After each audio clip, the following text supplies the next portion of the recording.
Assalamualaikum warahmatullahi wabarakatuh. Perkenalkan, nama saya Vidi Irwanda, NIM 18060051.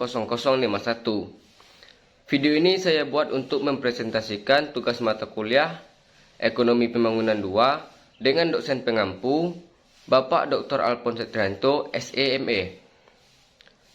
Baiklah, materi kita pada hari ini yaitu terkait keuangan, investasi, dan bantuan asing. Nah, bagaimana kontroversi dan peluangnya?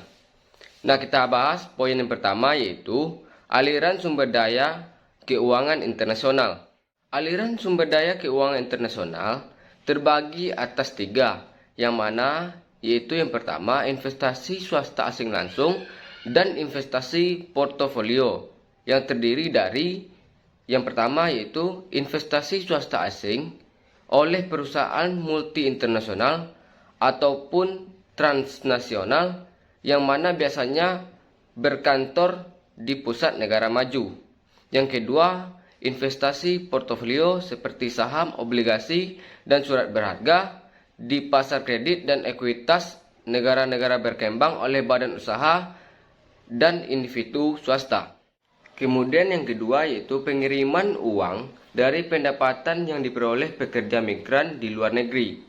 Kemudian yang terakhir yaitu yang ketiga, bantuan dari pembangunan publik dan swasta, yang mana terdiri dari yang pertama yaitu pemerintah nasional individual dan badan donatur multinasional yang kini makin berperan. Kemudian yang kedua, lembaga swadaya masyarakat atau disebut dengan LSM yang bergerak di bidang swasta, sebagian besar bekerja langsung yang ditingkatkan lokal di negara-negara berkembang. Baiklah, kita masuk kepada poin yang kedua yaitu investasi swasta asing langsung dan perusahaan multinasional. Perusahaan multikultural atau multicultural corporation atau disingkat dengan MNC dapat definisikan sebagai suatu korporasi atau badan usaha yang melakukan dan mengendalikan suatu produksi di lebih dalam suatu negara. MNC dan sumber daya yang dihadirkan oleh mereka membawa peluang unik, tetapi bisa beroperasi menimbulkan masalah sejenis bagi banyak negara berkembang di tempat MNC tersebut beroperasi. Pertumbuhan investasi swasta asing langsung oleh pihak swasta di negara-negara berkembang begitu pesat meskipun bergejolak selama beberapa dasawarsa belakangan ini. Aliran FDI dipahami melalui konteksnya. Aliran FDI ini ke negara-negara berkembang masih mencakup bagian kecil dari investasi total negara-negara tersebut, yang mana sebagian besar didominasi oleh sumber investasi domestik. MNC sebenarnya telah menjadi pabrik global yang mencari peluang dimanapun di dunia. Banyak MNC yang memiliki volume penjualan tahunan melebihi GDP negara berkembang di tempat mereka beroperasi. Pabrik global yaitu fasilitas produksi dengan berbagai kegiatan usaha didistribusikan di sejumlah negara untuk mendapatkan keuntungan dari perbedaan harga yang ada. Secara historis, MNC ini terutama yang beroperasi di negara-negara berkembang berfokus pada industri ekstraktif dan primer, terutama pada minyak bumi, mineral non-gas, dan perkebunan, di mana segelintir MNC atau agrobisnis terlibat dalam kegiatan pertanian yang berorientasi terhadap ekspor dan pengelolaan makanan lokal. Namun, belakangan ini, operasi manufaktur dan jasa seperti bank, hotel, dan sebagainya telah mendominasi pangsa kegiatan produksi MNC. Terlebih lagi, produksi yang ditunjukkan untuk ekspor ke negara asal MNC dan pasar negara maju lainnya kini cenderung mendominasikan ketimbang produksi untuk konsumsi di negara berkembang tuan rumah yang mana tempat MNC tersebut beroperasi. Nah, bagaimana pro dan kontra bagi pembangunan terhadap investasi asing ini? Kontroversi seputar peran dan dampak investasi swasta asing seringkali didasari oleh adanya pertentangan mengenai sifat, gaya, dan karakter dari proses pembangunan yang diinginkan. Argumentasi yang mendasar, yang mana mendukung dan menentang dampak investasi swasta asing dalam konteks jenis pembangunan yang ditumbuhkan dapat dirangkum seperti argumen tersebut, yaitu yang pertama, argumentasi ekonomi tradisional yang mana mendukung investasi swasta asing dalam pemenuhan kesenjangan terhadap tabungan, valuta asing, pendapatan, dan manajemen. Kemudian argumen yang kedua yaitu argumen yang menentang investasi asing dalam memperoleh laba kesenjangan. Kemudian yang ketiga, investasi portofolio swasta dalam manfaat dan risiko. Baiklah, kita masuk kepada poin yang ketiga yaitu peran dan pertumbuhan pengiriman uang. Pertumbuhan pengiriman uang yang tercatat sebagian diakibatkan oleh akuntansi yang lebih baik. Sebagai analisis bahkan memandang data statistik pada tahun-tahun belakangan ini masih mengalami perhitungan yang terlalu rendah. Tetapi faktor yang lebih penting diantaranya yaitu meningkatkan jumlah pekerja migran dan kemajuan dalam lembaga perantara keuangan yang mengurangi biaya pengiriman uang kepada keluarga pekerja migran. Dengan demikian, peningkatan pesat pengiriman uang oleh pekerja migran merupakan fenomena yang murni. Pengurangan dalam biaya dan hambatan pengiriman uang lainnya juga meningkatnya manfaat yang diperoleh.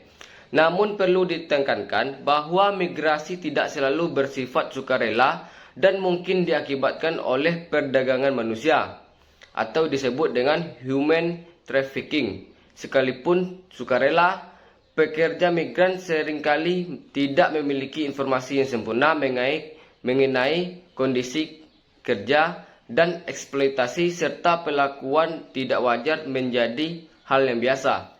Lebih jelasnya, agar migrasi dapat membawa dampak manfaat sosial yang maksimal bagi masyarakat negara berkembang, perlu perbaikan perundangan dan perlindungan atas apa yang diistilahkan oleh ILO sebagai pekerja migran, yang mana berstatus tidak tetap, dan kondisi kerja bagi pekerja migran sangatlah penting. Karena akan meningkatkan itikat negara-negara maju untuk menerima peningkatan migrasi yang sangat masuk akal. Baiklah, selanjutnya kita masuk kepada poin yang keempat yaitu bantuan asing. Bagaimana perdebatan terkait bantuan pembangunan? Kita bahas dulu yang pertama yaitu berbagai masalah konseptual dan pengukurannya. Negara-negara berkembang menerima dua sumber utama valuta asing, yaitu bantuan pembangunan publik atau resmi, bilateral dan multilateral, serta bantuan swasta atau tidak resmi yang diberikan oleh LSM. Kedua kegiatan ini merupakan bentuk bantuan asing meskipun biasanya hanya bantuan publik yang diperhitungkan dalam laporan statistik resmi. Pada prinsipnya, semua transfer sumber daya pemerintah dalam suatu negara ke negara lain seharusnya masuk ke dalam definisi bantuan asing. Terdapat dua kriteria setiap aliran modal ke negara-negara berkembang, yaitu tujuan non-komersial dilihat dari sudut pandang pemberi donor dan dicirikan dengan syarat-syarat lunak, yaitu tingkat bunga dan periode pembayaran bagi modal yang dipinjamkan harus lebih lunak atau tidak ketat daripada syarat-syarat komersial pada umumnya. Seperti halnya, terdapat persoalan konseptual terkait definisi bantuan asing. Terdapat juga persoalan pengukuran dan konseptual dalam perhitungan aliran bantuan pembangunan aktual. Terdapat tiga persoalan utama yang muncul dalam pengukuran bantuan. Yang pertama yaitu kita tidak bisa lihat begitu saja dalam penambahan nilai dolar dari hibah dan pinjaman masing-masing memiliki arti tersendiri bagi pihak negara-negara pendonor dan penerima. Baiklah, yang kedua yaitu jumlah dan alokasi bantuan publik. Volume dana dari bantuan pembangunan resmi yang mencakup hibah bilateral, pinjaman lunak, dan bantuan teknis maupun aliran dana multilateral. Sangat jelas bahwa alokasi bantuan dana asing sebagian hanya ditentukan oleh kebutuhan relatif negara-negara berkembang. Sebagian besar bantuan bilateral tampaknya didasarkan pada pertimbangan politik dan militer. Bantuan multilateral biasanya dari pihak Bank Dunia dan berbagai badan PBB lebih memiliki dasar ekonomi. Meskipun dalam hal ini pun kalangan kaya sepertinya menarik lebih banyak sumber daya per kapita ketimbang kalangan miskin. Baiklah, pembahasan yang ketiga yaitu negara donor memberikan bantuan. Pemerintahan negara pendonor memberikan bantuan karena hal ini merupakan kepentingan politis, strategis, dan ekonomis mereka. Sebagian bantuan pembangunan mungkin dimotivasi oleh dorongan moral dan kemanusiaan untuk membantu mereka yang kurang beruntung, misalnya bantuan pangan darurat dan program kesehatan.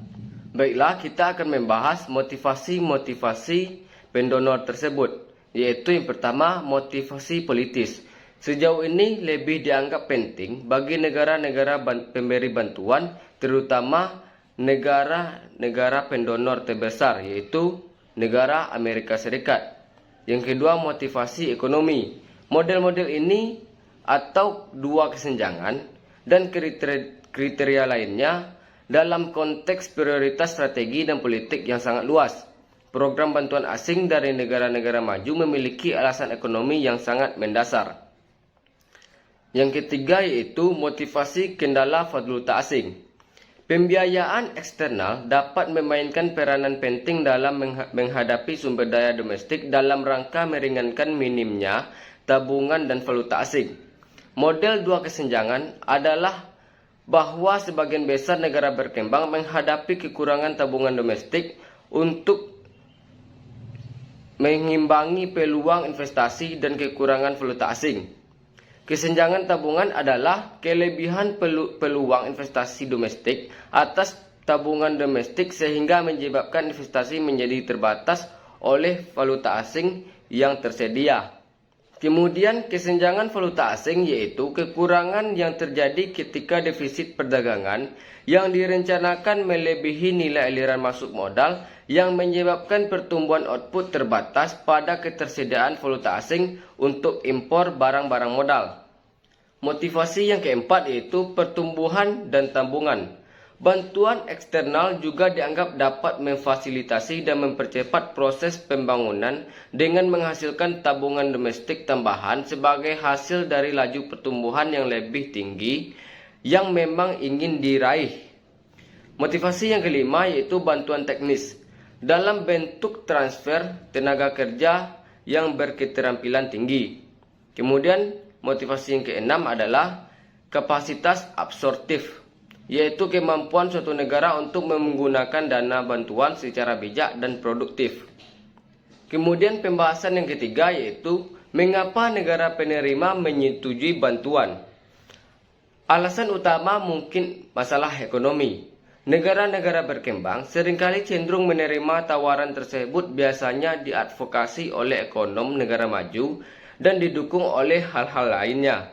Kemudian di beberapa negara, bantuan dipandang baik oleh negara-negara pendonor maupun negara penerima sebagai sarana untuk memberikan kekuatan politik yang lebih besar kepada pemimpin yang sedang berkuasa dan terakhir baik bagi atas dasar pertanggungjawaban kemanusiaan kalangan kaya terhadap kesejahteraan kaum miskin atas eksploitasi mereka di masa lalu. Kemudian pembahasan yang keempat yaitu peran lembaga swadaya masyarakat dalam bantuan asing. Lembaga swadaya masyarakat atau LSM merupakan lembaga atau organisasi sukarela yang bekerja di negara-negara berkembang. Mereka juga mempresentasikan kepentingan kelompok lokal dan internasional dengan beragam fokus perhatian seperti penyediaan bantuan darurat, perlindungan kesehatan anak, perbaikan produksi pangan, peningkatan hak-hak perempuan, pengentasan kemiskinan, serta pelestarian lingkungan hidup dan lainnya. Selanjutnya, pembahasan yang kelima yaitu dampak-dampak bantuan. Bagaimana dampak bantuan asing ini? Di salah satu pihak, para ekonom tradisional mengemukakan bahwa bantuan asing memang mendorong pertumbuhan dan transformasi struktural di banyak negara-negara berkembang. Sedangkan pada pihak lain, bantuan tersebut tidak mendorong pertumbuhan yang lebih cepat, tetapi justru memperlambat pertumbuhan. Bantuan resmi juga dikritik karena telah berfokus dan mendorong pertumbuhan sektor modern yang justru memperlebar kesenjangan standar hidup antara si miskin dan si kaya di negara-negara berkembang. Baiklah, kita masuk kepada poin yang terakhir, poin yang kelima, yaitu konflik dan pembangunan. Nah, di sini kita akan membahas beberapa poin, yaitu yang pertama, cakupan konflik disertai kekerasan dan risiko konflik. Keamanan fisik merupakan landasan bagi kapabilitas manusia. Jaminan adanya keamanan mungkin menjadi hal yang paling mendasar bagi seluruh lembaga pembangunan. Konflik disertai kekerasan telah menghambat kemajuan di banyak negara-negara termiskin. Selain kengerian akibat konflik, rusaknya perekonomian juga dapat disebabkan oleh adanya perkiraan akan kemungkinan konflik di masa mendatang dan adanya keraguan akan penyelesaian konflik tersebut. Pembahasan yang kedua yaitu konsekuensi dari konflik bersenjata. Konflik disertai kekerasan merusak kesehatan secara langsung dan tanpa diduga. Kesehatan dampak langsung dari perang begitu nyata. Para pengamat menemukan bahwa dampak jangka panjang dari konflik lebih banyak diderita oleh perempuan karena mengurangi akses mereka atas layanan kesehatan, kesejahteraan sosial, dan pendidikan. Hancurnya kekayaan, konflik disertai kekerasan menghancurkan modal, dan sebagian modal yang tersisa dialihkan untuk kegiatan destruktif.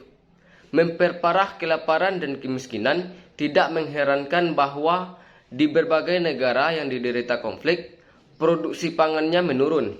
Sumber daya alam untuk kebutuhan dasar, kelangkaan sumber daya untuk memenuhi kebutuhan dasar terutama langkanya pangan, lahan yang subur, dan air dapat berkontribusi menimbulkan konflik dan memperbesar risiko konflik.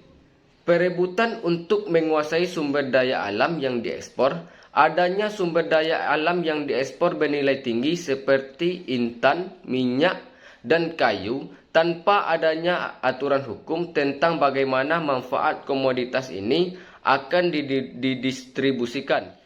Tampaknya juga faktor utama dalam mendorong konflik disertai kekerasan.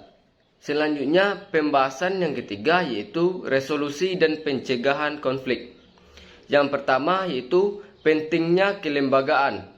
Terdapat masalah komitmen yaitu ketidakmampuan untuk memenuhi janji yang kredibel dalam menghargai kesepakatan kontraktual akibat adanya insentif untuk melanggar kesepakatan. Yang kedua yaitu pelaku global. Dalam pembangunan pasca konflik, keterlibatan pelaku tingkat global, regional, nasional, dan masyarakat sangatlah penting. Kemudian yang ketiga yaitu pelaku nasional. Fokusnya harus ditujukan untuk mengubah ekspektasi menjadi kecenderungan konflik di masa depan yang rendah, dan pelanggaran harus dihukum berat dan membangun lembaga yang menangani masalah komitmen antar pihak yang berseteru dapat membantu. Kemudian yang keempat, fokus pada pendidikan. Adanya hubungan yang saling menguatkan antara pendidikan yang rendah dengan konflik yang disertai kekerasan. Selanjutnya yang terakhir yaitu yang kelima, pembangunan ekonomi yang bersifat lokal dan digerakkan oleh komunitas. Baiklah, sekian materi dari saya. Apabila ada kesalahan mohon dimaafkan. Apabila ada pertanyaan mohon diajukan pada kolom komentar di bawah ini. Saya akhiri dengan wabillahi taufiq wal hidayah. Assalamualaikum warahmatullahi wabarakatuh.